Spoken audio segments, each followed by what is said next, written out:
नमस्कार साथीहरु, welcome back to our channel. आजको भिडियोमा हामी भुन्टी भाग 302 को सम्पूर्ण रिभ्यूहरु लिएर आएका छौं।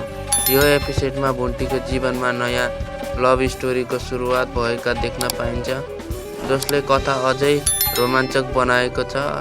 आजको भागमा पुराना घटनाहरु सम्झिँदै कथा अगाडि बढाइएको छ। भुन्टी विगत, उसको सोच र उसको जीवनमा आएको नयाँ मोडलाई यस एपिसोडमा राम्रोसँग देखाइएको छ। घर परिवारसँग जोडिएका दृश्यहरू, छेउछाउको घरमा भएका घटनाहरू र भुन्टीले लिनुपर्ने निर्णयहरूले कथालाई भावनात्मक बनाएको छ। एपिसोडको अन्त्यतिर पुग्दा भुन्टीको जीवनमा अब के हुने भन्ने जिज्ञासा अझै बढ्छ।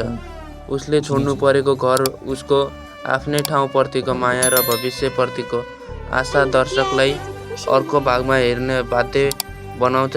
यदि तपाईलाई भुन्टी सिरियल मन पर्छ भने यो एपिसोड तपाईले छुटाउनु हुँदैन। भिडियो मन परेमा लाइक र नयाँ दर्शक हुनुहुन्छ भने सब्स्क्राइब र आफ्नो विचार कमेन्टमा लेख्न नबिर्सिनु होला। धन्यवाद। अर्को भिडियोमा फेरि भेटौँला।